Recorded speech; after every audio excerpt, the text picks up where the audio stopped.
En route pour une monnaie unique, plus qu'un slogan, c'est la vision que s'est fixée la 4e réunion de la Task Force présidentielle de la CEDEAO qui s'est tenue ce mardi 24 octobre 2017 à Niamey, la capitale nigérienne.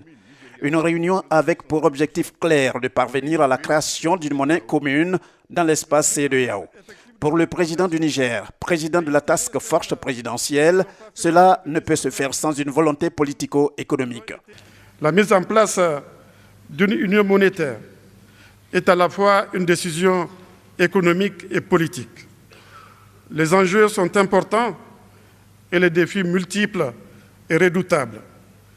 Une monnaie unique, en réduisant les coûts des transactions, en faisant converger les taux d'inflation et en assurant la transférabilité des capitaux, renforcera les échanges des biens et des services, amplifiera la croissance économique et donc la prospérité des peuples de chacun de nos pays. À cette occasion, le président Mahamadou Issoufou, se fondant sur le parcours du président ivoirien Alassane Ouattara à la BCEAO et au FMI, l'a cité comme un champion de l'intégration, donc un acteur incontournable pour l'aspiration au processus de mise en œuvre de la monnaie unique dans l'espace CEDEAO. Une marque de considération qui n'a nullement laissé le président Alassane Ouattara indifférent. Pour le chef de l'État ivoirien, l'idéal est surtout de respecter toutes les règles fixées en la matière. C'est important de tout faire pour essayer d'avoir la monnaie unique en 2020. Bon, je sais que ce n'est pas chose facile, mais c'est possible. Et nous devons, à cet effet, prendre un certain nombre de mesures. Ce que j'ai indiqué, c'est que nous devons tout d'abord nous féliciter des mesures qui ont été prises par l'ensemble des États de la CEDEAO.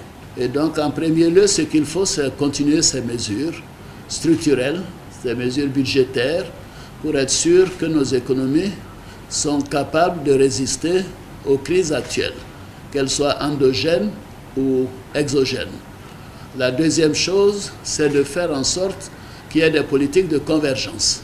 Nous avons un certain nombre de critères que nous appelons des critères de premier plan, qui doivent être respectés par tous les États, et deux autres critères qui sont des critères secondaires, que ce soit la question de taux d'inflation, le déficit budgétaire, le niveau de la dette extérieure, le financement du déficit, etc.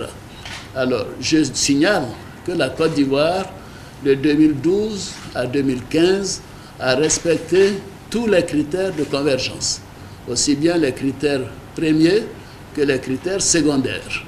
Bon, évidemment, en 2016 et 2017 maintenant, avec la crise du cacao, les problèmes donc endogènes, nous avons dû relâcher un tout petit peu et le déficit est remonté à 4 et 4,5%. Mais notre objectif, c'est de ramener ce déficit à 3% en 2019. Ceci veut dire que la Côte d'Ivoire aura respecté tous les critères en 2019. Et ce que j'ai indiqué aux uns aux autres, c'est que tous les États doivent être dans la même dynamique, de faire en sorte qu'en 2019, nous puissions respecter tous les critères de premier plan au moins, et ceci nous permet évidemment d'avoir une monnaie de la CEDEAO en 2020. Bon, ça me paraît difficile a priori, mais il faut avoir une vision, une volonté politique. Alors pour ce faire, nous avons la surveillance multilatérale entre nous, mais cela ne suffit pas.